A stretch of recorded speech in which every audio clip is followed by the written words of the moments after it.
Good morning to everyone gathered here. I welcome you all to this wonderful program of 16 days of activity from the Women's Studies Center. On behalf of Lady Doe College, I heartily welcome the Honorable Justice Thiru V. Sivanyanam, Judge, Madras High Court, who has taken time to be with us today. Sir, it shows your commitment to equality and especially for women. Thank you, sir.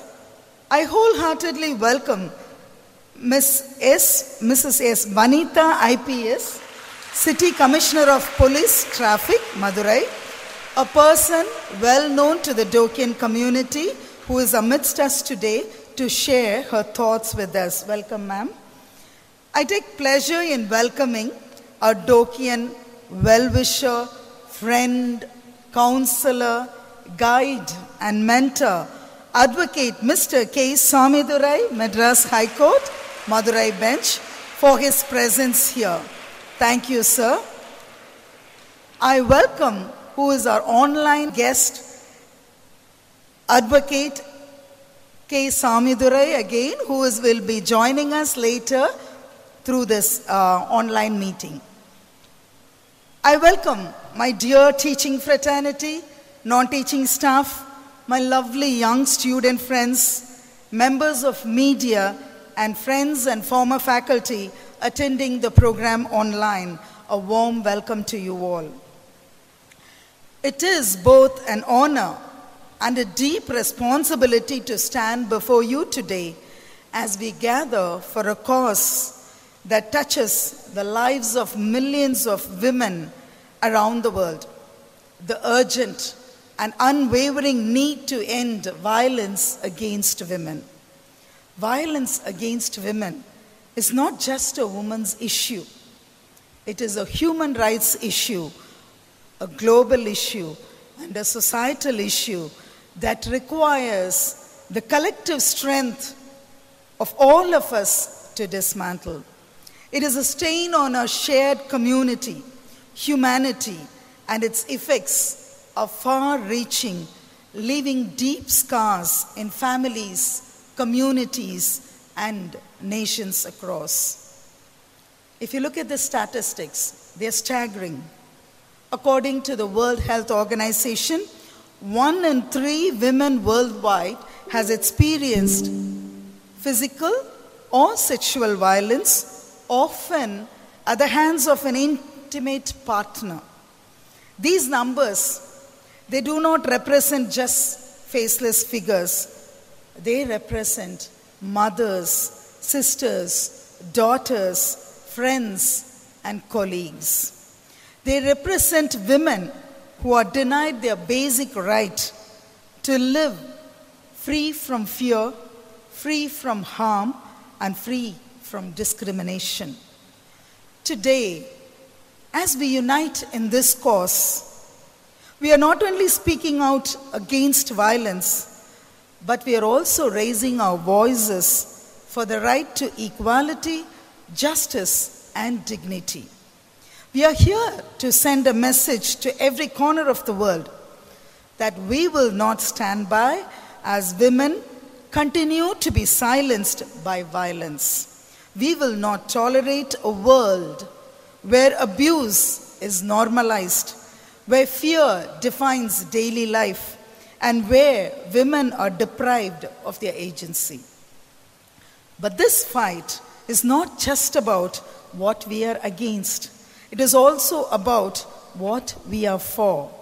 We are here to build a world where women can thrive, where they can live freely and safely, where their voices are heard, their rights respected, and their potentials fully utilized. We are here to create communities that are safe for everyone, regardless of gender. Ending violence against women is possible, but it will take all of us into it. It will take awareness, education, and policy change. It will take the courage to speak out, to intervene, and to support survivors. It will take a shift in societal attitudes where we break the silence, challenge harmful norms, and reject the tolerance of violence. So, let us stand united today, not just in solidarity, but in action. Together, we can challenge the systems of inequality and injustice that perpetuate violence against women. Together, we can ensure that every woman, everywhere, is able to live free from violence with dignity, with respect, and with love. Thank you for being here, for your commitment to this cause, and for your determination to help build a safer, nicer, just world for all women. Let's take the first step today and continue moving forward together. Thank you. இன்றைய நிகழ்ச்சியில் வரவேற்பு வழங்கிய நமது கல்லூரியின் முதல்வர் மற்றும் செயலர் doctor R Beulah Jayashree அவர்களுக்கு மனமார்ந்த நன்றிகள். தேடல்களை தேடித்திருந்து வழிகாட்டுகளின் தோழமை கொண்டு போட்டி என்னும் போர்க்களம் கண்டு தடைகளை தாண்டி மாணவர்களை ஊக்கப்படுத்தி சிரித்த முகத்துடன் வழிநடத்தி கொண்டிருக்கும் மதிப்பிற்குரிய நமது கல்லூரியின் துணை முதல்வர் டாக்டர் நிம்மா எலிசபெத் அவர்களை விருந்தினர்களை அறிமுகம் செய்ய அன்போடு வரவேற்கிறோம். Good morning, dignitaries on the dais, dear students and faculty friends. I am honored and happy to introduce our esteemed guests for today. We thank you for being with us to affirm that all forms of violence on women must be prevented and ended. Our chief guest, Honorable Mr. Justice V. Sivanyanam, Judge of Madras High Court, is from Mayiladuthurai district. He began his practice at the Kumbakonam Bar and was appointed as the Judicial Magistrate in 1991 and elevated as a Judge, Madras High Court, in December 2020. He is known for his impartial judgments based on legal evidence of both parties instead of hypothetical propositions and unwarranted inferences. He upholds the idea that the fundamental right of personal liberty must be expanded and not narrowed down. He upholds freedom of expression, especially that citizens are free to assess and critically look at the conduct of those upholding public office, even judges. He strongly condemned torturing of prison inmates and held that it would only propagate crimes and not mitigate them. In a groundbreaking judgment on maintenance for divorced women, he has held that the wife would not come within the purview of debt, and thus the pension of the husband is not exempt from attachment towards payment of maintenance, and highlighted that maintenance is a social justice to prevent destitution and vagrancy. The conscience of social justice is the cornerstone of our Constitution and must be protected. Honorable Justice V. Sivanyanam has further asked the police to be a friend of the people so that people will freely visit a police station to file complaints just like they visit hospitals. Ending violence on women with the judiciary is the need of the hour, and we are grateful for your presence, sir. We are honored to have the esteemed presence of Honorable Mr. Justice S. Manikumar, Chairperson of the Tamil Nadu State Human Rights Commission and former Chief Justice of Kerala, joining us online. Justice Manikumar was sworn in as the additional judge of the Madras High Court in 2006 and became a permanent judge in 2009. He remained as a judge for the Madras High Court till 2019, and from 2019 till 2023, he served as the Chief Justice of Kerala High Court. He has appeared as the government advocate and as an additional government pleader for the Departments of Education, Prohibition Excise, Cinema and Cooperative Societies, Government of Tamil Nadu. He has served as a chairperson of numerous committees and bodies of the High Court, and significantly as the chair of the Judicial Academy, High Court Legal Services Committee, Committee for Sensitization of Family High Court Matters, Committee for Right to Information, and Committee to consider grievances of the Bar, Mediation and Conciliation Committee, among many others. It is very meaningful to note here that he has stood for the rights of the differently abled, an important decision that every person with a disability needs special assistance, irrespective of the percentage of disability. Furthermore, he has held that any organization, establishment, or private institution who are employing workers, whether for wages or not, as per the Prevention of Sexual Harassment Act 2023, they come under the definition of employer, employees, and are duty bound to constitute an internal complaints committee. This is very important for you, dear students, as future employees and employers to know about. We are happy and thank you for your online presence, sir, and look forward to hearing from you in your felicitation video. Ms. S. Vanitha is the Deputy Commissioner of Police Traffic in Madurai. As a traffic regulator, she has reinforced that the fundamental right of the Act to Life is of primacy to be followed by road users. She has conducted awareness programs among the road users to make Madurai city an accident-free city. She encouraged auto drivers who are at risk of fatal accidents to take a pledge to follow road rules. She acknowledged the significant contribution of auto drivers make during medical emergencies and encouraged them to avoid overloading of their vehicles that can contribute to accidents. Ms. Vanitha is not new to our college. When she was the additional superintendent of police earlier in Madurai, she has engaged with us in our satellite campus program, wherein she inaugurated a sports event for the rural women and students. Ms. Vanitha remembers that Lady Doak students are bold and confident, and that it is a distinction only for Lady Doak College has in Madurai.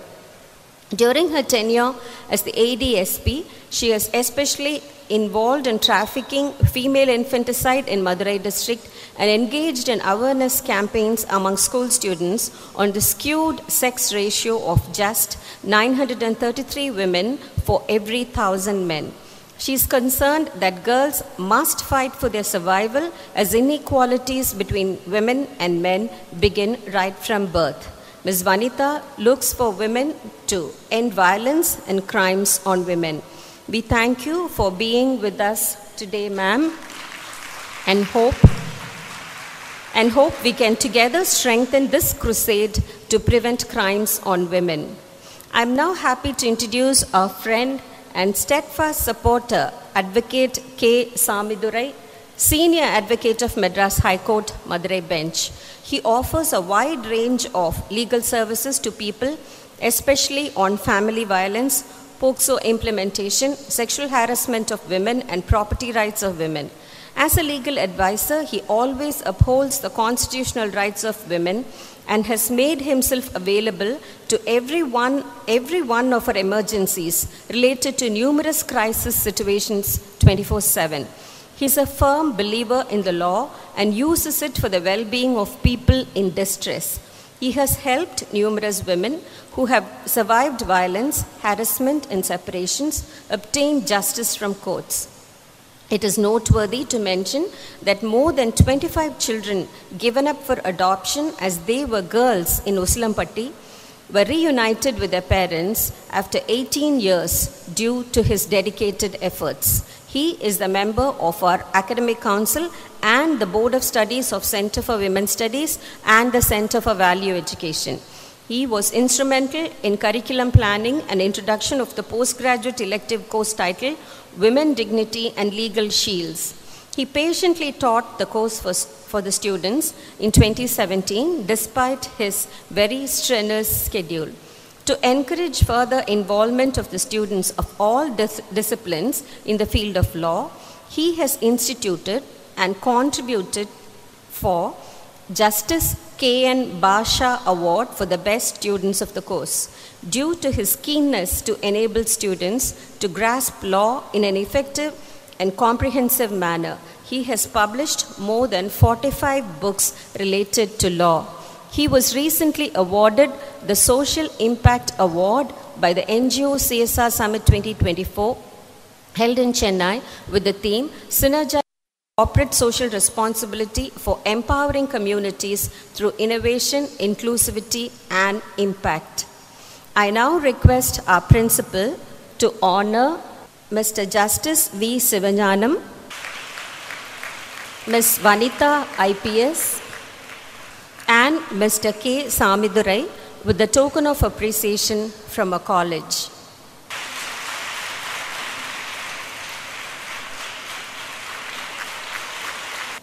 We now look forward to hearing from all of you. Thank you. அந்த தலைமை விருந்தினர்களின் சிறப்புகளை அவையோருக்கு அறிமுகப்படுத்திய நமது கல்லூரியின் துணை முதல்வர் doctor நிம்மா Elizabeth அவர்களுக்கு நெஞ்சார்ந்த நன்றிகள். நிகழ்ச்சியின் முக்கிய பகுதியாக நாம் அழைக்க இருக்கும் சிறப்பு விருந்தினரை பற்றி கூறுவதில் நம் கல்லூரி மிகவும் பெருமை கொள்கிறது. சட்டத்தில் இருக்கும் நீதி தராசு எப்படி நிலை தவறாது சமமாக நிற்கிறதோ அதே போல சட்டத்தில் இருவர் தரப்பிலும் பாரபட்சமின்றி தீர்ப்புகள் வழங்குவதில் இவர் பெயர் பெற்றவர். பெண்களின் நலன் கருதி பல சட்ட ரீதியான பயனுள்ள பல்வேறு தீர்ப்புகளை வழங்கி நித்தமும் கடமை உணர்வோடு செயல்பட்டு பல சட்ட பணிகளுக்கு மத்தியிலும் நம் கல்லூரியின் அழைப்புகளுக்கு மதிப்பளித்து இங்கு வருகை புரிந்திருக்கும் மதிப்பிற்குரிய சிறப்பு விருந்தினர் மாண்புமிகு நீதியரசர் திரு வி. சிவஞானம் ஐயா அவர்களை தொடக்க உரையாற்ற அன்போடு வரவேற்கிறோம். ஞாலமின் புகழே மிக வேண்டும் தென்னால வளையவே மாதியே. மதிப்பிற்குரிய இந்த கல்லூரியின் பேராசிரியர் அவர்களே, எனது நண்பரும் சிறந்த வழக்கறிஞருமான சாமிதுரை அவர்களே, கல்லூரியினுடைய பேராசிரியர்கள், மாணவர்கள் அனைவரையும் வணங்கி மகிழ்கின்றேன். கற்றவர்களை காண்பதும் நன்று, கற்றவர்களோடு இருப்பதும் நன்று என்பது நம்முடைய மரபு. கல்லூரியில் கற்றவர்களோடு இருப்பதை மிகவும் மகிழ்வோடு நான் ஏற்றுக்கொள்கின்றேன்.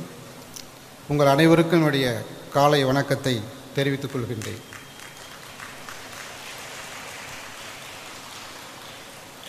என்னை பேசுவதற்கு அழைத்தபோது நான் நீதிபதி என்பதால் அரசியல் அமைப்பில் பெண்களுக்குரிய உரிமைகளையும் சட்டத்தில் உங்களுக்குள்ள உரிமைகளையும் பேசுவார் என்று எதிர்பார்த்திருந்தால் அதை கொஞ்சம் மாற்றிக்கொள்ளுங்கள். அரசியல் அமைப்பில் உள்ள உரிமைகள், சட்டத்தில் உள்ள உரிமைகள் அனைத்தையும் உங்களுக்கு 16 நாட்கள் வகுப்பு எடுக்கும்போது வழக்கறிஞர் சாமிதுரை போன்றவர்கள் என்னை விட மிகவும் அதிகமாக உங்களுக்கு கற்றுத்தருவார்கள். என்னுடைய வருகையின் போது இப்பொழுது கொடுத்த அந்த புத்தகத்தை பார்த்தவுடன் நான் பேச வேண்டிய முறையை மாற்றிக்கொண்டேன். பெண்களும் சமுதாயம் என்ற புத்தகத்தை கொடுத்தார்கள். இந்த பெண்களும் சமுதாயம் என்ற புத்தகம் என்னுடைய சிந்தனையை மாற்றிவிட்டது. சமுதாயத்தில் நீங்கள் எதிர்நோக்கக்கூடிய பிரச்சனைகளை தான் 16 நாட்கள் உங்களுக்கு அடையாளம் காட்டி அதை எப்படி எதிர்கொள்வது என்று சொல்லிக் கொடுக்க இருக்கின்றார்கள். உங்களையும் பயிற்றுவித்து மற்றவர்களுக்கும் நீங்கள் அதனை சொல்லித்தர வேண்டும் என்பதற்காக தான் கல்லூரி மாணவர்களாகிய உங்களிடம் அந்த ஒரு பயிலகத்தை ஏற்படுத்தி இருக்கின்றார்கள். அதற்காக இந்த கல்லூரி நிர்வாகத்தையும் முதல்வரையும் வணங்குகின்றேன். வயலன்ஸ், மிஸ்யூஸ், அபியூஸ் எல்லாமே இன்பில்ட். புதிதாக வயலன்ஸ் எங்கிருந்தும் வருவதில்லை, மிஸ்யூஸ் அபியூஸும் எங்கிருந்தும் வருவதில்லை. எல்லா மனிதர்களிடையும் ஆண் பெண் வேறுபாடு இல்லாமல் வயலன்ஸும் உள்ளது, மிஸ்யூஸ் உள்ளது, அபியூஸ் உள்ளது. இது யார் வெளிக்கொணர்கின்றார்களோ அவர்கள் குற்றவாளியாக ஆக்கப்படுகின்றார்கள். வயலன்ஸ் இல்லாதவர்கள் யாரேனும் ஒரு மாமனிதரை காட்ட முடியுமா? தன்னுடைய பதவியையோ செல்வத்தையோ தவறாக பயன்படுத்தாதவர்களை யாராலும் அடையாளம் காட்ட முடியுமா? ஏதோ ஒரு சூழ்நிலையில், ஏதோ ஒரு சந்தர்ப்பத்தில் வயலன்ஸை வெளிப்படுத்தியிருக்கின்றார்கள். தன்னுடைய அதிகாரத்தையும் செல்வத்தையும் தவறாக பயன்படுத்தியிருக்கின்றார்கள். மேலும் சைக்காலஜி படித்தவர்கள் யார் என்று இங்கு கேட்டேன். வந்தவுடன் அவர்கள் நிச்சயம் சொல்லிக் கொடுப்பார்கள், எல்லா மனிதர்களிடையும் வயலன்ஸ் உள்ளது, எல்லோரிடமும் மிஸ்யூஸ் அபியூஸ் பண்ணுவதற்கான குணமும் உள்ளது. நம்முடைய தண்டனை சட்டத்தில் கூட ஃப்ராட் என்பதனை வரையறுக்கும் போது ஃப்ராட் இன்க்ளூட்ஸ் என்று தான் சொல்லியிருக்கிறார்கள். ஃப்ராட் என்றால் நாம் ஒரு இலக்கணத்துக்குள் கொண்டு வர முடியாது. செய்த பிறகுதான் அது ஃப்ராட் என்பதை தெரிந்து கொள்ள முடியும். நீங்கள் ஏமாற்றப்பட்ட பிறகுதான் தான் ஏமாற்றப்பட்டோம் இந்த முறையில் என்பதை அறிந்து கொள்ள முடியும். அதனால் எந்த வகையில் ஏமாற்றப்பட்டோம், எப்படியெல்லாம் ஏமாற்றப்படுவோம் என்றதெல்லாம் பட்டியலிட முடியாது. இந்த ஏமாறாமல் இருப்பது எப்படி, பாதிப்புக்கு உள்ளாகாமல் இருப்பது எப்படி என்பதெல்லாம் 2000 வருடங்களுக்கு முன்னே புத்தர் சொல்லியிருக்கின்றார், விழிப்புணர்வோடு இருங்கள் என்று. உங்களுடைய விழிப்புணர்வு மட்டும்தான் எந்த ஆபத்திலிருந்தும் உங்களை காப்பாற்றும். நீங்கள் எத்தனை ஆபத்துகளை படித்திருந்தாலும், எத்தனை ஆபத்துகளை தெரிந்திருந்தாலும், எத்தனை விதமான தப்பிக்கும் முறைகளை தெரிந்திருந்தாலும், நீங்கள் விழிப்புணர்வோடு இல்லை என்றால் நீங்கள் ஆபத்திற்கு உள்ளாவீர்கள், பாதிக்கப்படுவீர்கள். அதனால் நீங்கள் சட்டத்தை தெரிந்து கொள்ளுங்கள், ஆனால் அது மட்டும் போதாது. எப்போதும் நீங்கள் விழிப்போடு இருக்க வேண்டும். உங்களுடைய செயல், உங்களை நோக்கி செய்யப்படுகின்ற செயல், இவைகளை பற்றிய விழிப்புணர்வு உங்களுக்கு இருக்க வேண்டும். இதைதான் வள்ளுவர் நமக்கு பல காலத்திற்கு முன்பே வாழ்வதற்கு வழிகாட்டும் போது அதை மிகவும் எளிமையாக சொல்லியிருக்கின்றார். அறிவுடையார் ஆவது அறிவார், ஆகுது அறிகளாத அவர் அறிய மாட்டார்கள். அதனால் குறள் இதுதான், அறிவுடையார் ஆவது அறிவார், அறிவிலார் அகுது அறிகளாகார். நீங்கள் எப்போதும் அறிவு உடையவர்களாக இருக்க வேண்டும், விழிப்புணர்வு உடையவர்களாக இருக்க வேண்டும். அப்போதுதான் எந்த ஆபத்திலிருந்தும், எந்த வயலன்ஸிலிருந்தும், எந்த தவறாக பயன்படுத்துதலிருந்தும் உங்களை காப்பாற்றிக் கொள்ள முடியும். சென்னை போக வேண்டுமென்றால் அதற்கு ஒரு பாதை உள்ளது, டெல்லி போக வேண்டுமென்றால் அதற்கு ஒரு பாதை உள்ளது. ஆனால் வாழ்க்கை எந்த குறிக்கோளோடு செல்கின்றீர்கள் என்பதற்கு ஒரு பாதை என்பது இல்லை. மற்றவர்கள் வகுத்து கொடுத்த பாதை உங்களுக்கு பயன்படுமா என்றால் முற்றிலுமாக அது பயன்படாது. நீங்கள் தான் பாதையை வகுத்து கொள்ள வேண்டும். பயணம் செய்ய வேண்டும், ஆனால் பாதை இல்லை, எவ்வளவு சிரமமானது.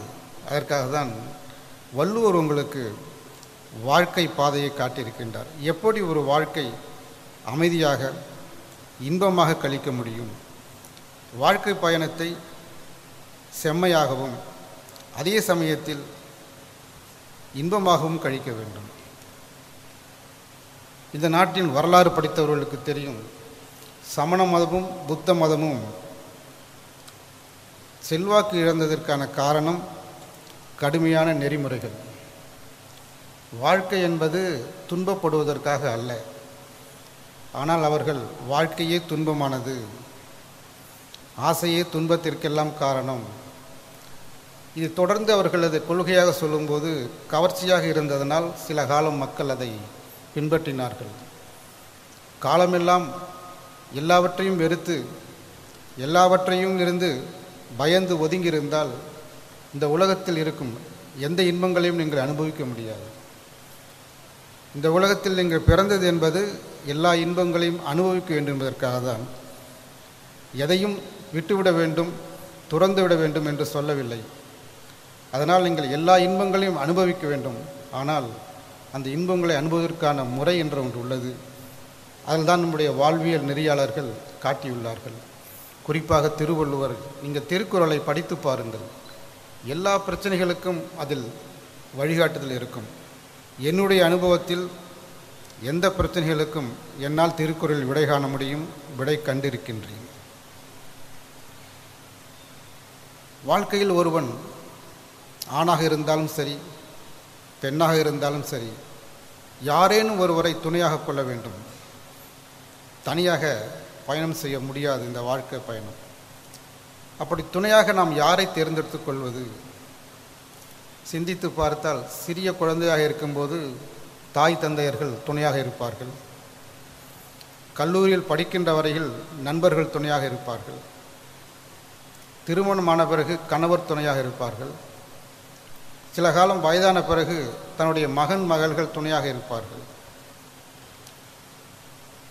பெரிய பதவியில் இருந்தால் காவலர்கள் துணையாக இருப்பார்கள், கருவிகள் துணையாக இருக்கும்.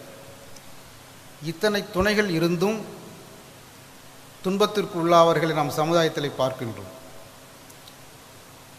ஏனென்றால் நாம் துன்பங்களை வீட்டிலும் சந்திக்கின்றோம், வெளியிலும் சந்திக்கின்றோம்.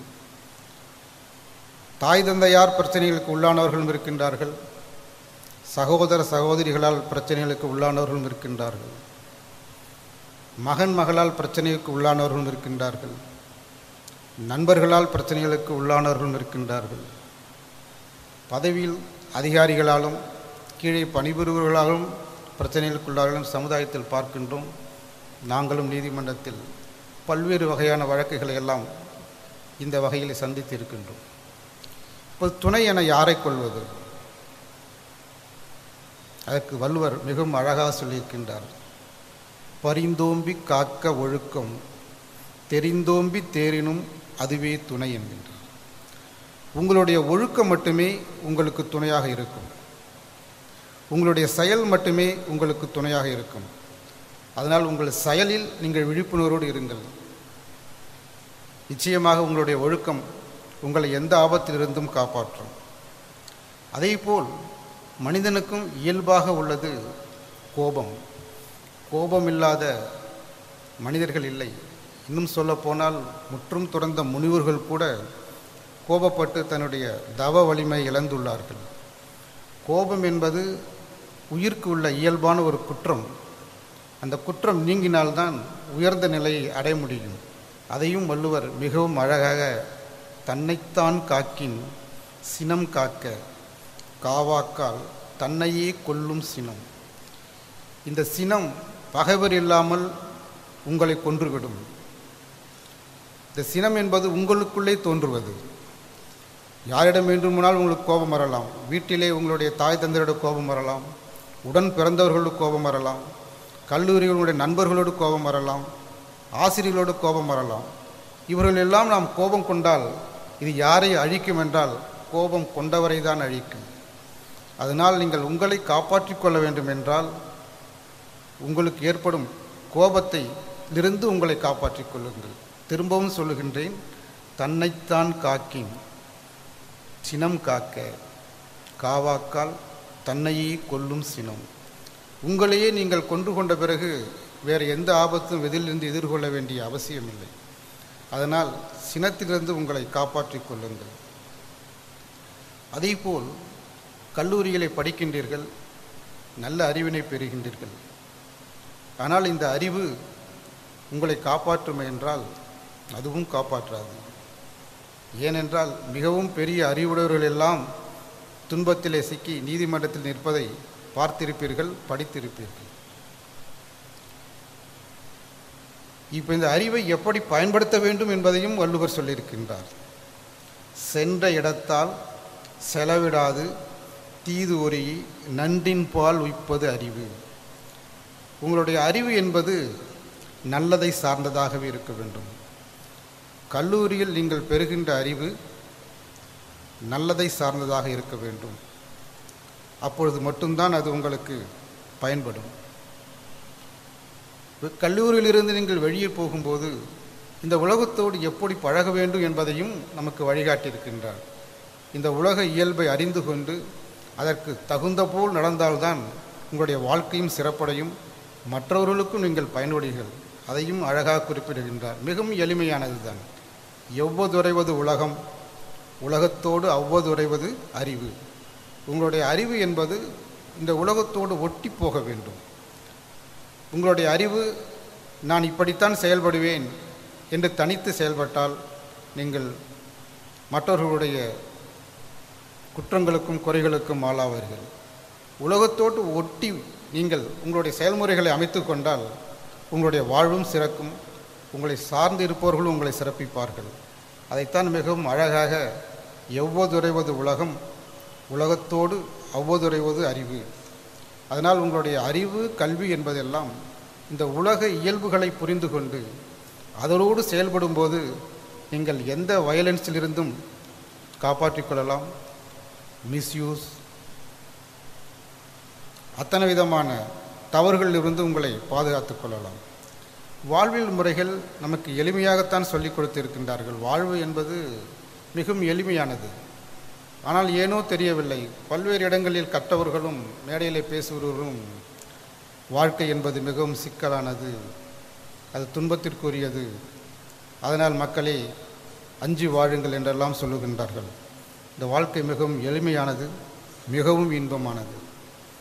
எளிமையான சில நம்முடைய நடைமுறைகளை எல்லாம் சாதாரணமாக வாக்கி கொண்டால் நம்முடைய வாழ்க்கை மிகவும் சிரமமானதாகவோ சிக்கலானதாகவோ இருக்காது. நீங்கள் எந்த துன்பத்திற்கும் எந்த மனக்குழப்பத்திற்கும் திருக்குறள் எடுத்து படித்து பாருங்கள், உங்களுக்கு அதிலே விளக்கம் இருக்கும். கருத்துக்களை எல்லாம் நேரடியாக கருத்தாக சொல்லும்போது புரிந்து கொள்வதற்கு மிகவும் சிரமமாக இருக்கும். மனிதனுடைய இயல்பு எந்த ஒன்றையுமே கண்ணால் காணும்போது புரிந்து கொள்வது மிகவும் எளிது, கேட்கும்போது புரிந்து கொள்வது அதைவிட சற்று சிரமமானது. கற்றவர்கள் புரிந்து கொள்வார்கள். கற்பனையில் புரிந்து கொள்வது இன்னும் சற்று கடினம். கணிதம் படிக்கும்போது இன்ஃபினைட் என்று ஒரு வார்த்தை பயன்படுத்துவார்கள். ஜியோமெட்ரி படிக்கும்போதும் பொருள் வடிவாக நாம் படிக்க முடியாது.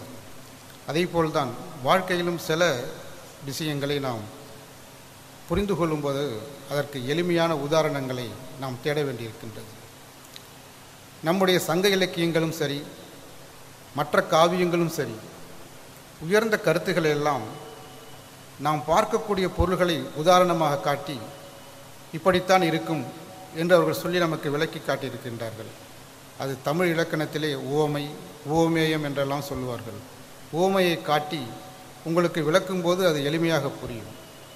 அதே போல்தான் நம்முடைய வேதங்களையும் சாஸ்திரங்களையும் எளிமையாக எல்லோரும் புரிந்து கொள்ள வேண்டும். படித்தவர்கள் மட்டும் வாழ்வதற்கு இந்த உலகம் அல்ல. கல்லூரியில் படிக்காதவர்கள் வாழ வேண்டாமா? பள்ளி படிப்பை போகாதவர்கள் வாழ வேண்டாமா? அவர்கள் எப்படி இன்பமாக வாழ்வது? கல்லூரியில் பாடசாலையில் படித்தவர்கள் மட்டும்தான் இந்த உலகம் என்றால் பல ஆயிரம் வருடங்களாக படிப்பே இல்லாமல் வாழ்ந்திருக்கின்றார்களே, அவர்கள் எல்லாம் சந்தோஷமாக வாழவில்லையா? அவர்கள் எல்லாம் துன்பத்தை அனுபவித்து 100 ஆண்டு காலம் இறந்து விட்டார்கள் என்றால் இல்லை. வாழ்வதற்கு படிப்பு தேவையில்லை. படிக்காமலேயே சந்தோஷமாக வாழலாம். வாழ்வியல் முறைகளை தெரிந்து கொண்டால் அவர்கள் படிக்காமலே சந்தோஷமாக வாழலாம், வாழ்ந்து இருக்கின்றார்கள். கல்லூரிகள் இல்லாத காலத்தில் எத்தனையோ வசதிகளோடு இன்பமாக வாழ்ந்த முன்னோர்களை பார்க்கின்றோம். கலைகள் எல்லாம் இத்தனை கல்லூரி இல்லாத காலத்தில் தோன்றியது தான். அப்படி எப்படி அவர்கள் சொல்லிக் கொடுத்திருந்தார்கள் என்றால் கதைகளாகவும் நாடகங்களாகவும் கூத்துகளாகவும் உயர்ந்த கருத்துக்களை படிக்காத மக்களிடம் பரப்பி இருக்கின்றார்கள். நாம் பார்க்கக்கூடிய தெருக்கூத்து, நாடகம் எல்லாவற்றிலுமே ஒரு வாழ்வியல் கருத்துக்களை சொல்லிக் கொடுத்திருக்கின்றார்கள். எல்லா நாடகங்களிலும் அதை சொல்லிக் கொடுத்திருக்கின்றார்கள். எல்லா கதைகளிலும் சொல்லிக் கொடுத்திருக்கின்றார்கள். அதனால் உங்களுக்கும் நான் 5 கருத்துக்களை 5 கதைகளாக சொல்லுகின்றேன், கருத்துக்களையும் சொல்லுகின்றேன்.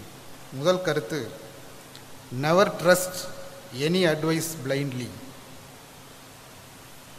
Never trust any advice blindly. ஏன்னா தற்போது உங்களுக்கு நிறைய அட்வைஸ் சொல்ல வருவாங்க, ஆனால் அதை உடனடியாக பிளைண்டாக நம்பி விடாதீர்கள். இதற்கான கதை,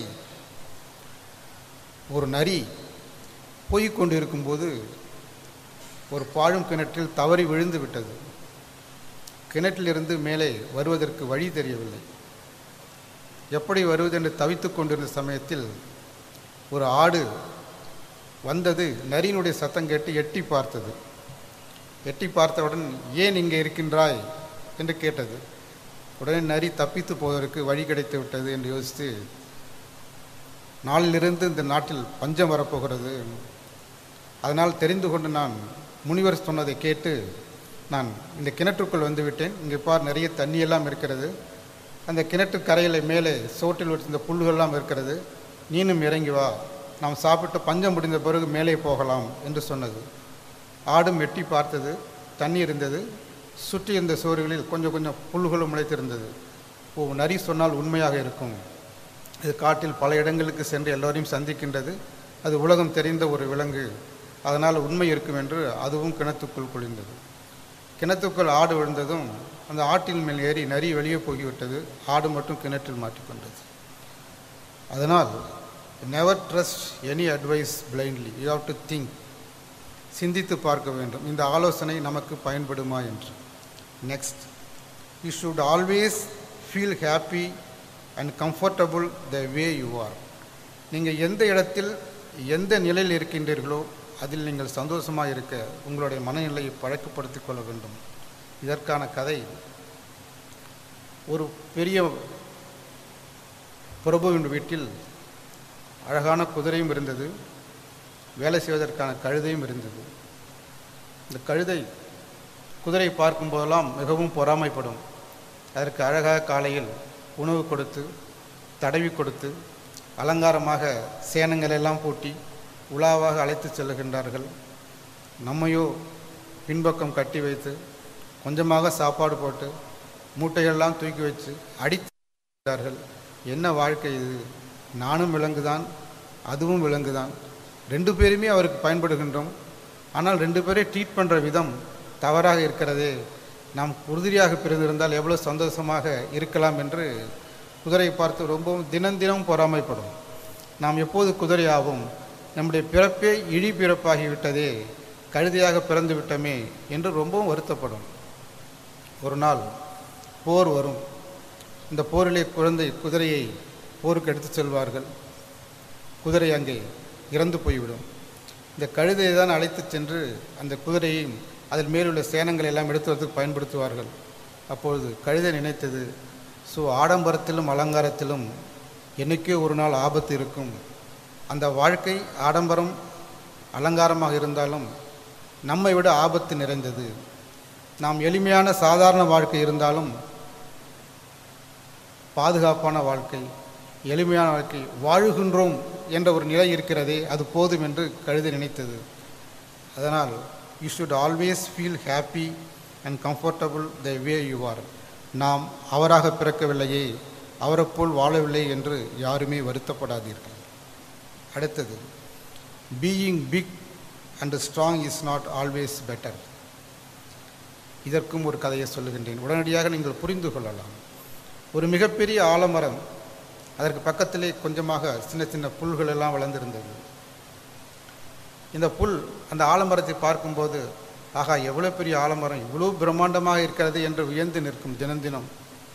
இந்த ஆலமரமும் இந்த புல்லை பார்த்து, நீ ஏன் புல்லாக இருக்கின்றாய், நான் பார் எவ்வளோ உயர்ந்து நிற்கின்றேன், நீ உன்னை பார் எவ்வளோ ஆபத்து நிறைந்தவனாக நீ இருக்கின்றாய், சின்ன விலங்குகள் போனாலும் உன்னை மிதித்து விட்டு போகும், ஆடு மாடுகள் வந்தால் உன்னை மேய்ந்து விட்டு போகும், எவ்வளவு ஆபத்திலும் கீழாக இருக்கின்றாய் என்று சாதாரணமாக பேசும். அப்பொழுதெல்லாம் புல் மிகவும் வருத்தப்படும்.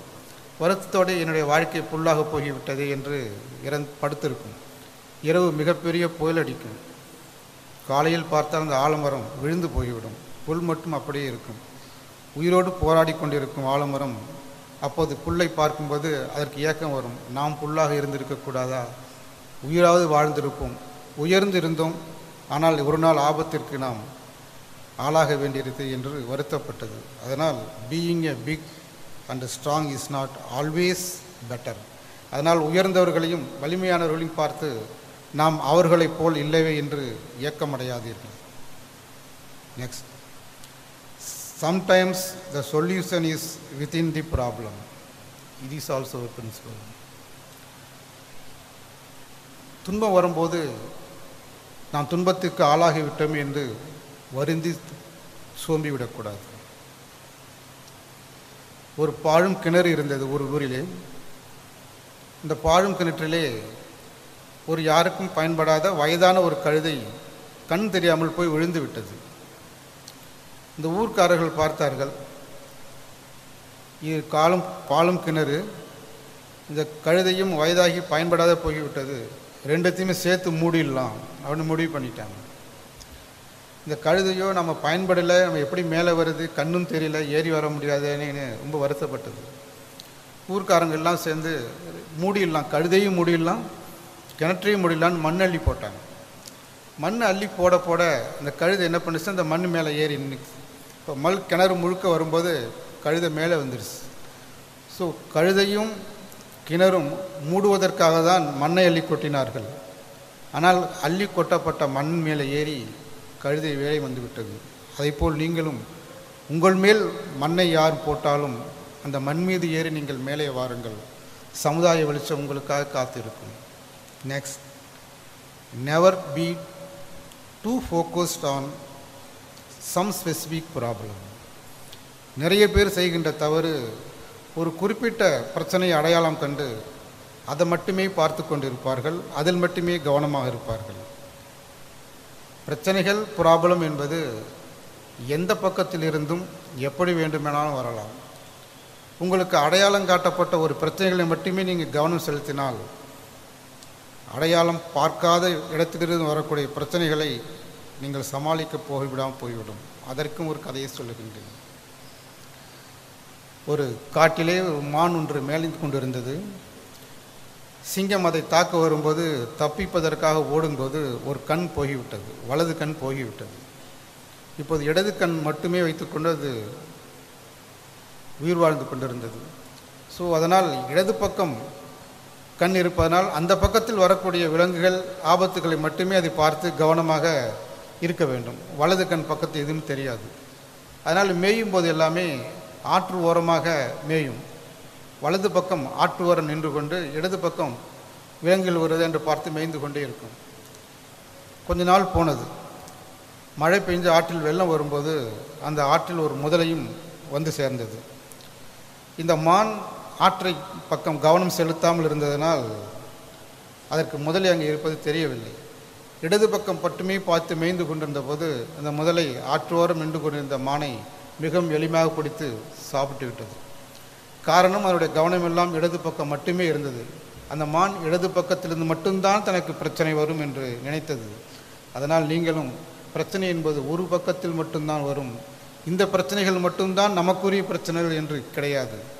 பிரச்சனைகள் எங்கிருந்து வேண்டுமானாலும் வரலாம், எந்த இடத்தில் வேண்டுமானாலும் வரலாம், எப்படி வேண்டுமானாலும் வரலாம். அந்த பிரச்சனைகள் எதுவாக வேண்டுமானாலும் வரலாம்.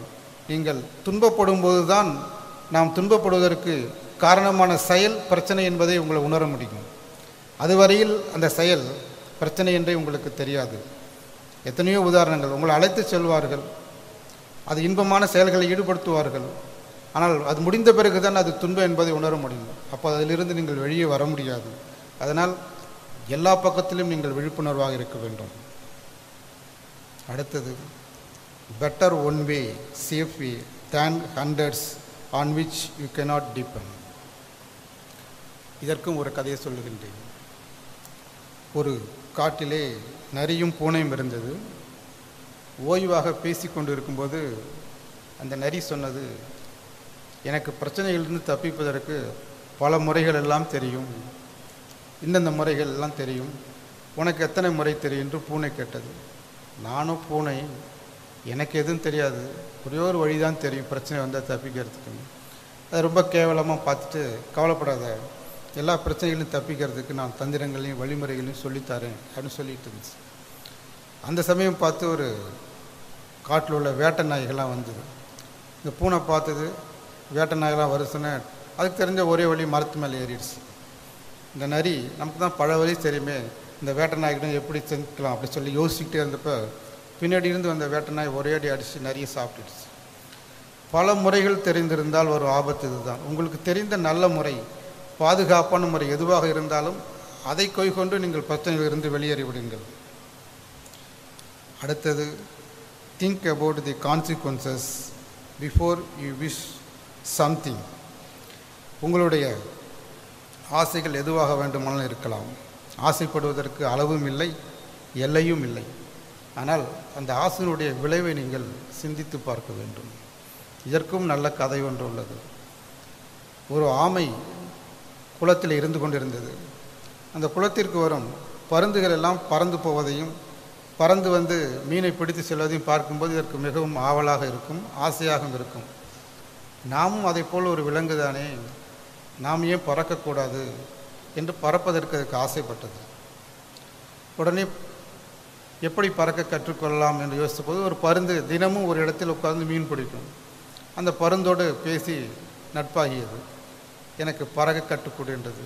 இந்த பறவை சொன்னது, பறப்பது என்னுடைய இயல்பு, நான் கற்றுக்கொண்டு பறப்பதில்லை. மேலும் பறப்பதற்கு வசதியாக எனக்கு இயற்கையாகவே இறக்கைகள் இருக்கிறது, அதனால் நான் பறக்கிறேன். நான் எங்கேயும் கற்றுக்கொண்டெல்லாம் பறக்கவில்லை, பறப்பது என்னுடைய இயல்பு, பறந்து கொண்டு இருக்கின்றேன். தண்ணியில் இருப்பது என்னுடைய இயல்பு, நீ அதிலிருந்து வாழ இல்லை, நான் பறக்க கற்றுக்கொள்ள வேண்டும். முடியாதது என்று எதுவுமே இல்லை, முயற்சி செய்தால் எல்லாம் செய்யலாம் என்றெல்லாம் சொல்லுகிறார்களே, நாம் ஏன் முயற்சி செய்யக்கூடாது? ரொம்ப கட்டாயப்படாது, ஆபத்தானதே என்று சொல்லுது. இல்லை, எனக்கு உதவி செய்ய நண்பனாக இருந்து என்ன பயன், எனக்கு வந்து உதவி செய்யணும், அப்போ வா பறக்க கற்றுத்தரேன் அப்படி சொல்லி காலில் தூக்கிட்டு மேலே போகுது. உயர பறந்த உடனே இப்போ நான் பறக்கணும்னு சொல்லிச்சு. பறக்கணும், உன்கிட்ட ரெக்கை கிடையாது, காலை மட்டும் விரிச்சிக்கோ அப்படின்னு. காலை விரிச்சிட்டு பறக்க முடியுமா? காலை விரிச்சது கீழே விழுந்துருச்சு, செத்து போச்சு. காரணம் என்னென்னா, அதற்கு வந்து ஆசை.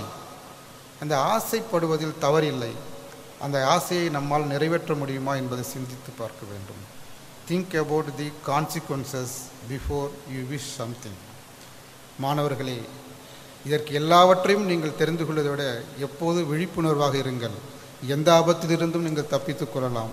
யாரும் உங்களை தவறாக பயன்படுத்த முடியாது, யாரும் உங்களை எந்த வயலன்ஸுக்கும் உள்ளாக்க முடியாது. மாணவர்களை, உங்கள் அனைவரையும் நீங்கள் உயர்ந்த நிலையில் சமுதாயத்தில் மிகப்பெரிய நிலைகளை அடைந்து நீங்களும் இன்பெற வேண்டும், இந்த சமுதாய மக்களுக்கும் பயன்பட வேண்டும்.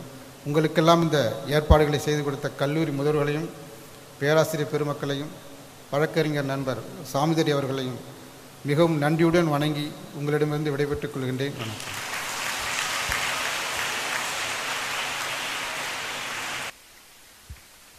நன்றி மறப்பது நன்றன்று.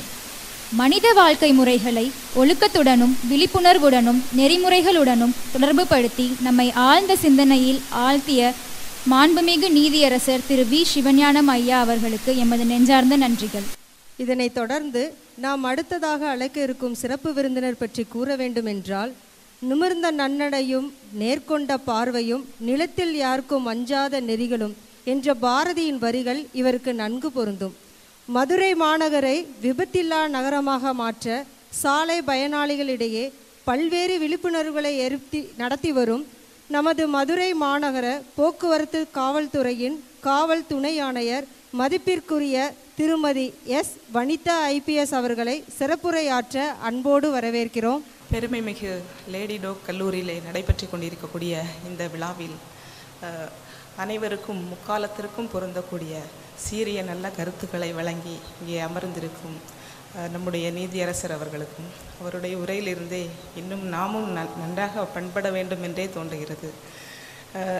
அமர்ந்திருக்கும் நம்முடைய நீதியரசர் அவர்களுக்கும் மற்றும் இங்கே வருகை தந்து சிறப்பித்து கொண்டிருக்கும் மூத்த வழக்கறிஞர் அவர்களுக்கும், இந்த கல்லூரியினுடைய பிரின்சிபல், டீச்சிங் ஸ்டாஃப், நான் டீச்சிங் ஸ்டாஃப் மற்றும் மாணவியர் அனைவருக்கும் என்னுடைய பணிவான காலை வணக்கத்தினை தெரிவித்துக் கொள்கிறேன்.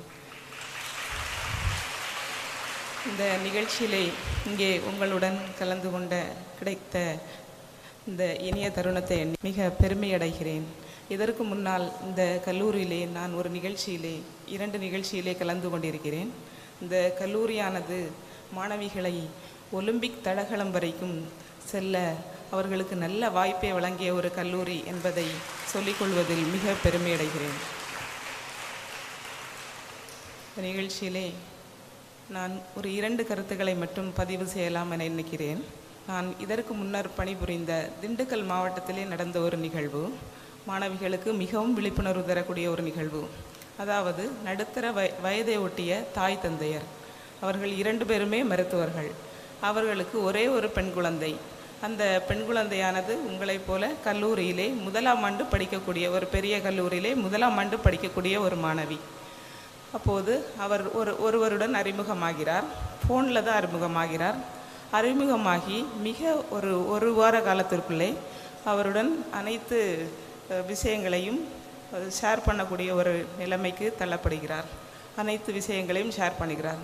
ஒரு நாள் இரவு அடுத்த நாள் தனது தந்தை வந்து காலையில் வாக்கிங் போகும்போது எந்த இடத்திற்கு செல்வார், எந்த வண்டியில் செல்வார் என்ற அனைத்து நிகழ்வுகளுமே செல்ஃபோனிலே அவருடன் ஷேர் பண்ணுறார். அடுத்த நாள் ஒரு 8:30 மணி அளவு இருக்கும். நான் அங்கே துணை காவல் கண்காணிப்பாளராக பணியாற்றி கொண்டிருந்தேன் சட்டம் ஒழுங்கு பிரிவிலே. அப்போது ஒரு அழைப்பு வந்தது. இந்த மாதிரி இந்த திண்டுக்கல் மாநகரத்தில் உள்ள ஒரு மூத்த மருத்துவர் வந்து ஒரு பிரதான சாலையிலே கொலை உண்டு கிடக்கிறார் என்ற செய்தி. அந்த சம்பவ இடத்திற்கு சென்றோம். சம்பவத்தை விசாரிக்கும்போது அந்த மாணவியிடம் அந்த அவருடைய மகளிடமிருந்து சென்ற சில பதிவுகள் தான் இந்த கொலையை நடத்துவதற்கு சில தகவல்களை அந்த எதிரிகளுக்கு தந்திருக்கிறது என்ற செய்தியை கேட்கும்போது மிகவும் அதிர்ச்சியூட்டும் வகையிலே இருந்தது. ஆகவே நீங்கள் ஒவ்வொருவரும் சிந்தித்து பார்க்க வேண்டும். எந்த மாதிரி அந்த பெண்ணிற்கு எந்த எண்ணமானது அந்த முன்பின் ஒரு பெரிய அறிமுகம் இல்லாத ஒரு நபருக்கு அவ்வளவு பெரிய தகவலை, அவருடைய தந்தை பற்றிய ஒரு முக்கியமான தகவலை ஷேர் செய்கிற அளவுக்கு அவரை தூண்டியது, அவருடைய பாதுகாப்பின்மையை ஏற்படுத்தியது, அவரை கொலை செய்யும் அளவிற்கு தூண்டியது. அப்படி என்ற ஒரு கேள்வியை மட்டும் உங்கள் முன்னால் வைக்கிறேன். இதற்கான விடையை நீங்களே யோசித்து தெரிந்து கொள்ளுங்கள். முடிவுகளை எடுக்கும்போது எப்பொழுதுமே நல்ல முடிவுகளை எடுங்கள். இந்த மாதிரியான முடிவுகளை எடுக்காதுங்கள், வாழ்க்கையிலே எந்த ஒரு கட்டத்திலும் எடுக்காதுங்கள் என்று சொல்லிக்கொண்டு, இந்த நிகழ்ச்சிக்காக என்னை அழைக்க உங்கள் பேராசிரியர்கள் வரும்போது என்னிடம் என்ன பேச வேண்டும் என்று கேட்டபோது அவர்கள் சொன்னார்கள், நிறைய கம்ப்ளைண்ட்ஸ் எதுவுமே சொல்லவே மாட்டேங்கிறாங்க, அவங்களுக்கு நடக்கக்கூடிய கொடுமைகள் பற்றி எந்த ஒரு தகவல்களையுமே சொல்ல மாட்டேங்கிறாங்க. அப்போ கம்ப்ளைண்ட் பாக்ஸ் காலேஜில் வச்சுருக்கீங்களா அப்படின்னு கேட்கும்போது கம்ப்ளைண்ட் பாக்ஸ் எல்லாம் இருக்குது. அதற்கான தனி செல்கள் நிறுவப்பட்டிருக்கிறது. எக்ஸ்பர்ட் வச்சு நிறைய கவுன்சிலிங், அவங்களுக்கான தீர்வுகள் கிடைக்கும் வகையில் அனைத்து நிகழ்வுகளும் ஏற்பாடு செய்திருக்கிறோம். ஆனாலும் இந்த கம்ப்ளைண்ட்ஸ் பற்றி எதுவுமே சொல்ல மாட்டேங்கிறாங்க அப்படின்னு சொன்னாங்க.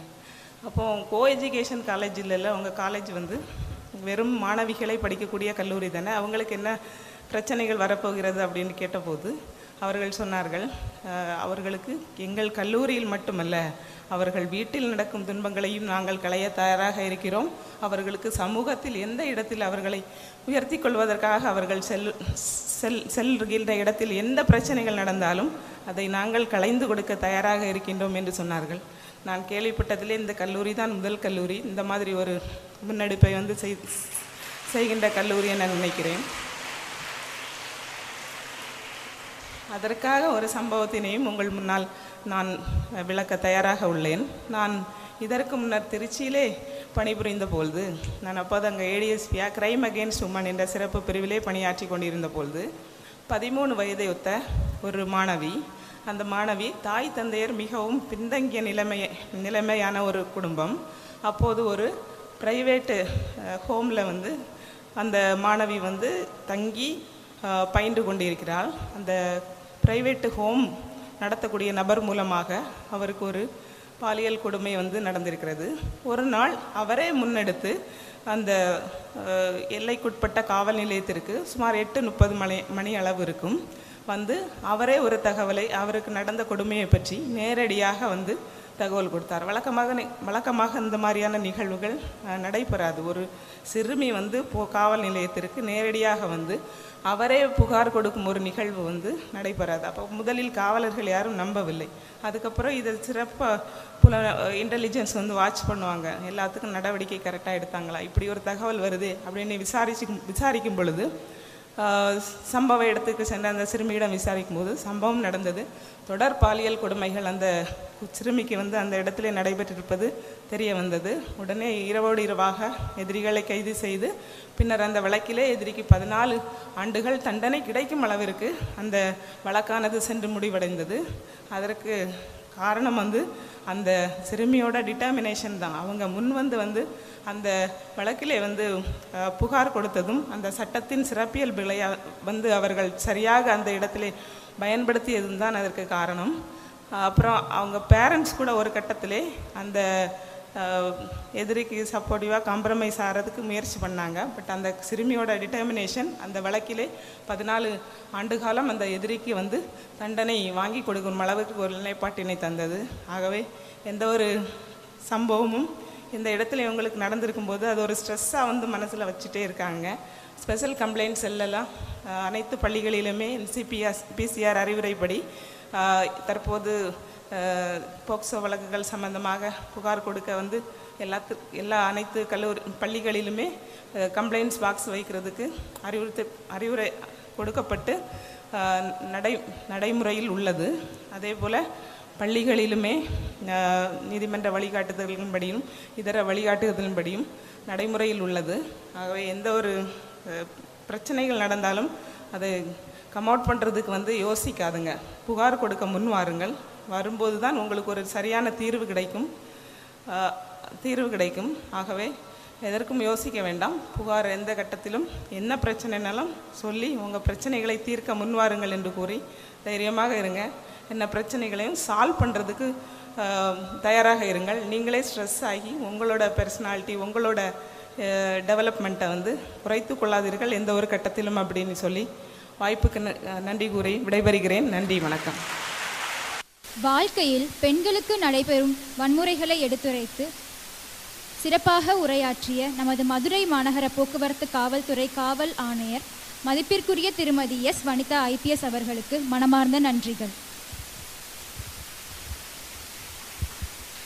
மேலும் இந்நிகழ்வை சிறப்பிக்க வந்துள்ள மற்றொரு சிறப்பு விருந்தினரை பற்றி கூற வேண்டுமென்றால் இவர் சென்னை உயர்நீதிமன்றம் மதுரை அமர்வின் மூத்த வழக்கறிஞர் என்றே கூறலாம். பெண்கள் மீதான பாலியல் துன்புறுத்தல்கள் மற்றும் சட்டம் தொடர்பான 45க்கும் மேற்பட்ட புத்தகங்களை வெளியிட்டுள்ளார். பெண்களுக்கான அரசியலமைப்பு உரிமைகளை நிலைநிறுத்தும் சட்ட ஆலோசகர் மதிப்பிற்குரிய வழக்கறிஞர் திரு கே சாமிதுரை அவர்களை சிறப்புரை தருமாறு அன்போடு வரவேற்கிறோம். நீதிமான் பனைமரத்தைப் போல செழிப்பான் என்ற அந்த வார்த்தையின்படி ஒரு தலைசிறந்த மாண்புமிகு நீதியரசர் அவர்களுக்கு என் முதல் வணக்கத்தை நான் தெரிவித்துக் கொள்கின்றேன்.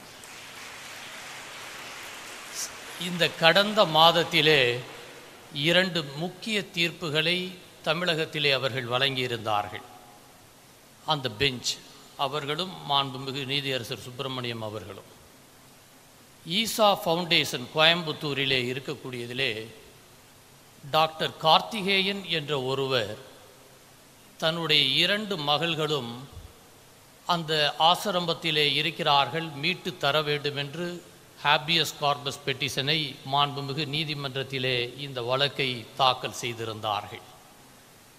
நீதியரசர்கள் அடங்கிய அந்த பெஞ்சிலே நீதியரசர் கேட்ட கேள்வி, ஈசா அவருடைய பிள்ளையவே திருமணம் செய்து அனுப்பிவிட்டார், இந்த குழந்தைகள் ஏன் சாமியாராக இருக்க வேண்டும் என்ற முதல் கேள்வியை மாண்புமிகு நீதியரசர் அவர்கள் நீதிமன்றத்திலே எழுப்பினார்கள். அந்த வழக்கிலே பல்வேறு காரியங்களை நீதிமன்றம் எடுத்து செய்தது. மற்றொரு வழக்கு கடந்த மாதத்தில் வெள்ளூரிலே இருக்கக்கூடிய ஒரு கைதி சிவகுமார் என்பவன் ஆயுள் தண்டனை கைதி சிறைச்சாலையிலே இருக்கின்ற பொழுது அங்கே இருக்கக்கூடிய டிஐஜி தன்னுடைய வீட்டு வேலைகளுக்காக வைத்து சித்திரவதை செய்து அவன் மீது திருட்டு பட்டத்தை கட்டி சாலிடரி கன்ஃபைன்மெண்ட்டில் வைத்து கொடுமைப்படுத்தி வந்ததை ஒரு நீதிமன்றத்திலே அவனுடைய தாயார் வழக்கு தாக்கல் செய்த பொழுது நீதிமன்றம் எடுத்து அந்த டிஐஜி மீது வழக்கை தாக்கல் செய்ய சொல்லி உத்தரவை வழங்கியது மாண்புமிகு நீதிமன்றம் என்பதை இந்த நேரத்திலே நான் பெருமையோடு கூறிக்கொள்கின்றேன். நீதிமன்றம் அரசியலமைப்பு சட்டத்திலே பெண்களுக்கு முக்கியத்துவத்தை எப்பொழுதும் தொடர்ந்து வழங்கி கொண்டிருக்கக்கூடியது.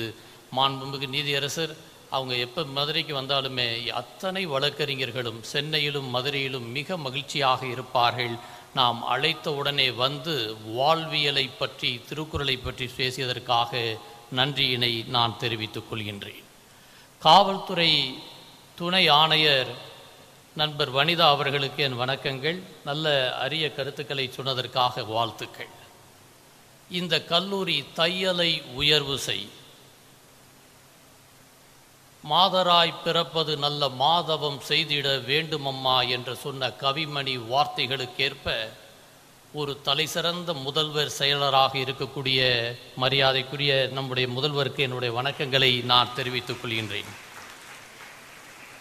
சூழ்ச்சியால் சுவரமைத்து சுயநலத்தால் கோட்டை கட்டி சுடர்விட்ட நீதிதனை தூக்கி எறிந்துவிட்டு சாட்சிகள் வேண்டாம் சகலமும் நான் என்று சொல்லும் அதிகாரத்தை மாற்றிய மாண்புமிகு நீதியரசர் எஸ் மணிக்குமார் அவர்கள், ஸ்டேட் ஹியூமன் ரைட்ஸ் கமிஷனுடைய சேர்பர்சன், இப்பொழுது நம்முடைய நிகழ்ச்சிகளை அங்கே சென்னையிலிருந்து பார்த்து கொண்டிருக்கிறார்கள்.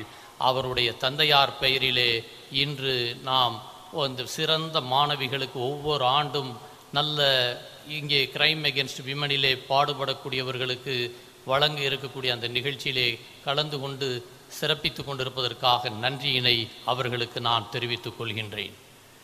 இந்த கல்லூரியினுடைய துணை முதல்வர் பொருளாளர் அவர்களுக்கும் என்னுடைய வணக்கங்கள், நன்றிகள். பேராசிரியர்கள், எல்லாவற்றிற்கும் மேலாக சரித்திரத்தை மாற்றிக்கொண்டிருக்கக்கூடிய அன்பு கல்லூரி மாணவிகளுக்கு என் வணக்கங்களை நான் தெரிவித்துக் கொள்கின்றேன். நம்முடைய இந்த கல்லூரியிலே 2 முக்கிய காரியங்கள் சமீபத்திலே செய்தார்கள்.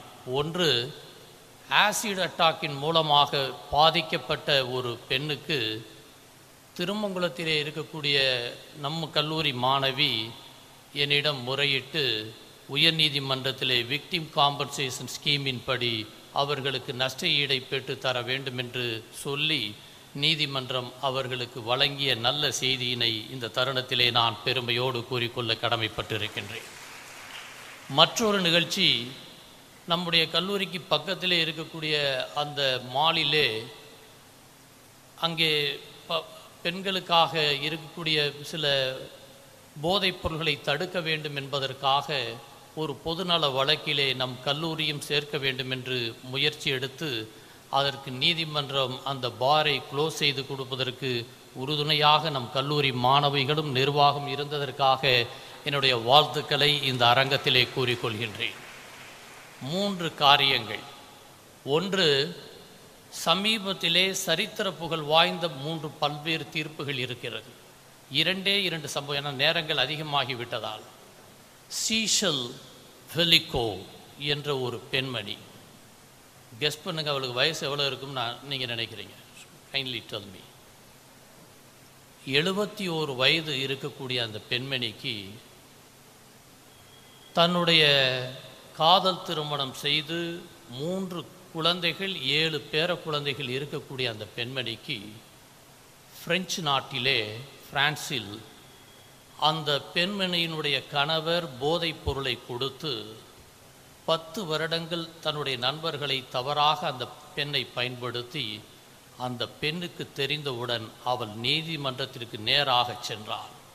மதுரையிலே கண்ணகி எப்படி நீதிக்காக போய் யானோ அரசன் யானே கல்வன் என்று அவள் தைரியமாக எடுத்து சொன்னாலோ, அதேபோல் அவள் நீதிமன்றத்திற்கு போய் நீதிமன்றத்திலே இருக்கக்கூடிய ப்ரொசீடிங்ஸிலே அவள் எல்லா டிவிகளுக்கு முன்பு அவள் சொன்னது, எனக்கு 10 வருடங்கள் எனக்கு தெரியாமலேயே போதைப் பொருளிலே கலந்து கொடுத்து என் மானத்தை பாழாக்கி விட்டார்கள் என் கணவர். நான் நீதி கேட்டு வந்திருக்கின்றேன். இந்த நீதி எனக்கு மட்டுமல்ல உலகத்திற்கு கிடைக்க வேண்டும் என்று சமீபத்திலே பிரான்சிலே பெரிய புரட்சியை ஏற்படுத்திய அந்த பெண்மணியை இன்றைய தினத்திலே நான் நினைத்து பார்க்கிறேன், அவளை வாழ்த்துகிறேன், வணங்குகிறேன் என்று சொன்னால், இப்படி ஒரு 71 வயதிலே தான் எடுக்கக்கூடிய முயற்சியினை அவள் எப்படி வைத்திருக்கிறாள் என்பதை பார்க்க முடிகிறது. 8 வயதிலே இருக்கக்கூடிய ஆயிஷா கதுவாவிலே 8 பேர்கள் செய்து பாலியல் ரீதியாக தொந்தனை. இதை தடுப்பதற்காக இன்று போக்சோவிலே தூக்கு தண்டனை, குறைந்தபட்ச தண்டனை, மாண்பு நீதியரசரிடம் நான் சில வழக்குகள் நடத்தியிருக்கின்றேன். செக்ஷன் 6 ஆஃப் போக்சோ ஆக்டிலே குறைந்தபட்ச தண்டனை 20 ஆண்டு கடுங்காவல் தண்டனை, அதிகபட்சம் தூக்கு தண்டனை, மிடில் பனிஷ்மெண்ட் அவன் சாகும் வரை ஜெயில். இந்த தீர்ப்புகள் இருந்தாலும் இன்று திருடனாய் பார்த்து திருந்தாவிட்டால் திருட்டை ஒழிக்க முடியாது. இந்த awareness, encouragement is oxygen of the soul. Talent wins games but team works wins championship என்று சொல்வார்கள். இங்கே தனி மனிதனாக தோப்பாகாது, கூட்டணியாக நாம் செயல்படும் பொழுது, விழிப்புணர்வை கொடுக்கும் பொழுது வெற்றி நிச்சயத்தை நாம் பெற முடியும். ஆகவே தான் இந்த 16 நாள் செமினாரில் பல்வேறு சட்டங்கள், how to lodge a complaint, புகாரை எப்படி கொடுப்பது, போக்சோ சட்டம் என்றால் என்ன, பாஷ் என்று சட்டம் என்றால் என்ன, பணியிடங்களிலே வேலை பார்க்கக்கூடிய பெண்களுக்கு பாதுகாக்கக்கூடிய சட்டங்கள் என்று சொன்னால் என்ன, ஒவ்வொரு சட்டங்களையும் நம்முடைய மாணவிகள் விழிப்புணர்வு முகாம்களை முதல்வர் தலைமையிலே நடத்த இருக்கின்றார்கள். இதை நாம் வைத்துக்கொள் 3 முக்கிய குறிப்புகள். 2 ஃபிங்கர் டெஸ்ட் என்று சொல்லக்கூடிய பாலியல் ரீதியாக பாதிக்கப்பட்ட பெண்ணை மருத்துவமனைக்கு அழைத்து செல்லும் பொழுது 2 ஃபிங்கர் டெஸ்ட்டை நம் நீதிமன்றம் தடை செய்து நிறுத்திவிட்டார்கள். அதற்காக மாண்புமிகு நீதிமன்றத்திற்கு என்னுடைய வாழ்த்துக்களை பெண்கள் சார்பிலே நான் தெரிவித்துக் கொள்கின்றேன். 2வது, அங்கே இருக்கக்கூடியதிலே அங்கே ஒருவன் பாலியல் ரீதியாக பலாத்காரம் உள்ளாக்கப்பட்ட பெண் வயிற்றிலே கரு வருகின்ற பொழுது அதை லீகலி அபார்ட்டட் என்று சொல்லக்கூடிய 24 வாரங்களிற்குள் அதை தடை செய்ய முடியும் என்பதை நீதிமன்றம் இப்பொழுது தீர்ப்பை கொடுத்திருக்கின்றார்கள். வேலை பார்க்கக்கூடிய கல்லூரி மாணவிகளுக்கு கூட அவர்கள் பிரெக்னெண்ட்டாக இருக்கக்கூடியவர்களுக்கு அட்டெண்டன்ஸிலே அவர்களுக்கு என்ன சலுகை தர வேண்டும் என்று நீதிமன்றம் கொடுத்திருக்கிறது. பல்வேறு தீர்ப்புகள் தினசரி வந்து கொண்டிருக்கின்றன. கான்ஸ்டிடியூஷனிலே ஆர்டிகல் 14, 19, 21, 39, 51A போன்றவைகள் எல்லாம் பெண்களை பாதுகாக்கிறது. நாம் முடியாது என்று சொன்னால் மூடத்தனம், முடியுமா என்று சொன்னால் மடத்தனம், முடியும் என்று சொன்னால் மூலதனம். அது உங்கள் கையிலே இருக்கிறது. நீங்கள் படுத்து கிடந்தால் பூமி உங்களுக்கு படுக்கையாக இருக்கிறது. அதுவே நீங்கள் எழுந்து நடந்தால் உங்களுக்கு பாதையாக இருக்கிறது. படுக்கை வேண்டுமா பாதை வேண்டுமா என்பதை தீர்மானிக்கக்கூடிய தருணம் நமக்கு இந்த தருணம். நம்பிக்கை நார் மட்டும் நம் கையில் இருந்தால் உதிர்ந்த மலர்களும் கழுத்து மாலையாக கட்டிக்கொள்ளும். உங்கள் வெற்றி பயணம் தொடர்கிறது. வாழ்த்துக்கள். மாணவிகளுக்கு எளிமையாக புரியும் வகையில் சட்ட ரீதியான பல தகவல்களை எடுத்துக்காட்டுகளுடன் சிறப்புடன் எடுத்துரைத்த சென்னை உயர்நீதிமன்ற மதுரை அமர்வின் மதிப்பிற்குரிய வழக்கறிஞர் திரு கே. சாமிதுரை அவர்களுக்கு மனமார்ந்த நன்றிகள். இதனைத் தொடர்ந்து மாநில மனித உரிமை ஆணையத்தின் தலைவரான மதிப்பிற்குரிய சிறப்பு விருந்தினர் மாண்புமிகு நீதியரசர் திரு மணிக்குமார் அவர்களின் உரையை காணொலி மூலமாக காண்போம். Doctor Beulah Jayashree, Principal and Secretary, Lady Doak College; Dr. Nimala Elizabeth, Vice Principal of the College; Honorable Brother Justice Sivanyanam, Judge, High Court Madras; Ms. Vanitha IPS, Deputy Commissioner of Police Traffic, Madurai City; Mr. K. Swamidurai, my good friend, Advocate, Madras High Court; Dr. Vanitha Malarvidi, Treasurer, KT Philcox Education Research; learned advocates, academicians, dear students and staff, good morning to you all. I am extremely happy to offer my felicitation to the organizers for arranging the program Unite to End Violence Against Women. You all would be aware that every year during this time, the campaign to end violence against women, which was launched by the United Nations Secretary General in the year 2008, is conducted continuously. Violence against women is a human rights violation that has been perpetuated for decades. It's everybody's duty to stop crimes against women. The examples we set for the younger generation shape the way they think about gender, respect, and human rights. Needless to say that every effort in preventing violence against women is a step towards achieving the constitutional goal, right to live with dignity. I request all present here to show our solidarity with the survivors and stand in the fight for women's rights. Listen to the victims and make sure they have the support they need. I am happy that the 75-year-old college is launching a very useful and relevant program for empowering women. I am pleased to note that the college is instituting an endowment in the name of my father, Justice K. Swamidurai,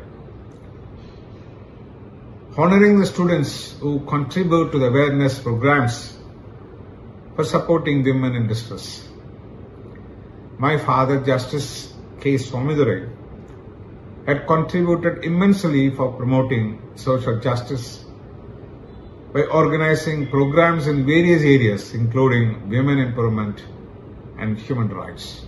My family members and friends are extremely thankful to the college and the organizers for instituting Justice K. Swamidurai Award for the best outgoing student, undergraduate and postgraduate, who supported her peers to address crimes on women. On this occasion, we shall take a resolution that the crime against women are addressed in a manner where the affected women are heard in the best possible way, the rights and interests are safeguarded, and solution to the issues are found. Thank you very much. To receive the prize check of Rs 25,000 from Senior Advocate K. Swamidurai, Madras High Court, Madurai Bench, towards the institution of Justice K. Swamidurai Prize for the best outgoing students of undergraduate and postgraduate who supported her peers to address crimes on women. Prize is sponsored by our trusted friend, Advocate Mr. Swamidurai. He has also pledged to donate to our Suchlight campus a sum of Rs 1 lakh. So this is so he would like to hand over. So we request Advocate Swamidurai or DCP Vanitha to please hand over. Thank you. நானிலம் போற்றும் நல்லோருக்கு நன்றி சொல்வது நம் கடமை. அவ்வகையில் இந்நிகழ்ச்சி சிறப்பாக நடக்க காரணமாக இருந்த அனைவருக்கும் நமது கல்லூரி சார்பாக நமது கல்லூரியின் பொருளாளர் டாக்டர் வனிதா மலர்விழி அவர்களை நன்றியுரை வழங்க அன்போடு அழைக்கின்றோம். Good morning everyone. It's an honor for me to propose the vote of thanks for this inaugural function of the 16 days of activism, No Excuse, Unite to End Violence Against Women. I thank the Lord and Savior Jesus Christ for enabling us to organize such a great event in the presence of distinguished Honorable Justice and advocates. My sincere thanks to Honorable Mr. Justice V. Sivanyanam, Judge of the Madras High Court, for his presence and for delivering a powerful, interesting and thought-provoking inaugural address. தமிழில் பேசுகிறேன். Justice அழகாக அவங்க தமிழில் சொன்னாங்க, வாழ்க்கை வாழ்வதற்கே, வாழ்க்கை இன்பமானது, வாழ்க்கையை நாம் கஷ்டப்படுத்திக்கிறோம், படிப்பு வாழ்க்கையின் இன்பத்திற்கு உதவாது, ஆதலால் மாணவர்கள் நாம் அனைவரும் எப்பொழுதும் விழிப்புணர்வோடு அறிவோடு வாழ்ந்தால் இந்த வாழ்க்கையை நாம் இன்பமாக்கி கொள்ளலாம் என்ற மெசேஜை மிக அழகாக திருக்குறள்களோடு சிறிய கதைகளோடு எடுத்துரைத்த honourable mister justice V Sivagnanam அவர்களுக்கு லேடிடோ கல்லூரி சார்பாக மனமார நன்றி.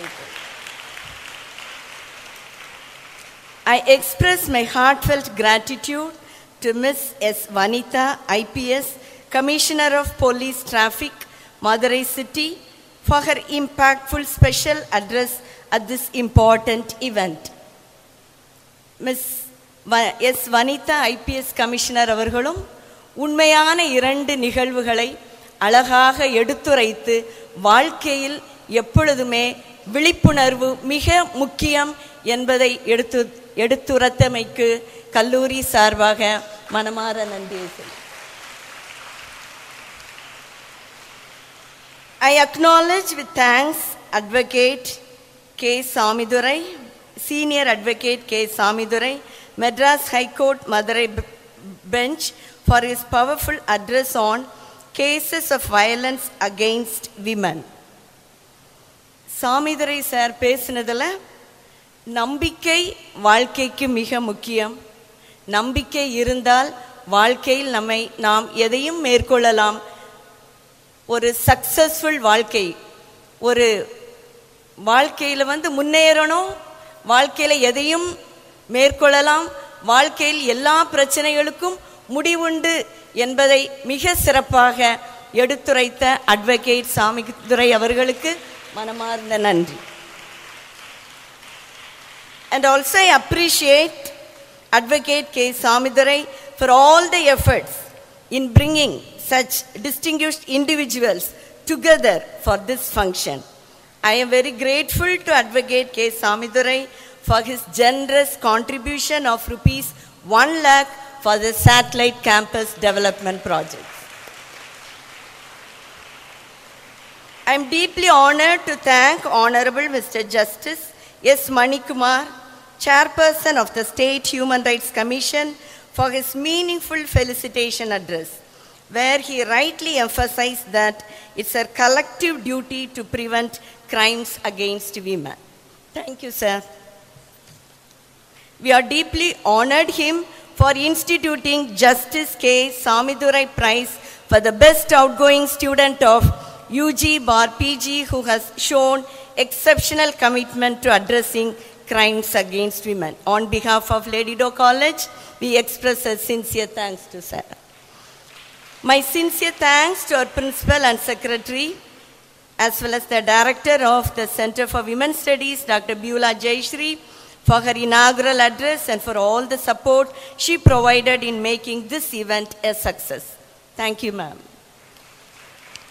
I will also like to thank Dr. Ann Nirmala Kar, coordinator of the Center for Women's Studies, for all her initiatives and efforts in organizing this event on our campus. So we are very grateful to Dr. Ann Kar for organizing this great event. I also express my gratitude to the Vice Principal, Dr. Nima Elizabeth, for her detailed introduction of all the distinguished guests who are present for this program. Thank you. I also thank our chaplain, Dr. Jessie Ranjita Jabaselvi, for her very meaningful prayer. And also I thank Center for Music for the beautiful prayer song, and our sincere thanks to the people from the press. My special thanks to all the faculty members and the students for your active participation. And also I extend my thanks to the people who have rendered your technical support for this program. In conclusion, I would like to say that each one of us is committed to creating a world where women and girls can live free from fear, violence, and discrimination. Together we can build a brighter, safer future for all.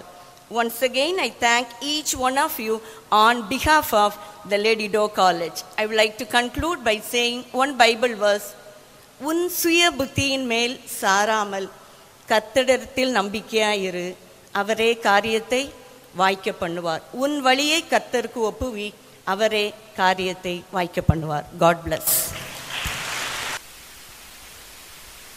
நமது கல்லூரி சார்பாக நன்றியுரை வழங்கிய நமது கல்லூரியின் பொருளாளர் doctor Vanitha Malarvizhi அவர்களுக்கு எங்களது மனமார்ந்த நன்றிகள்.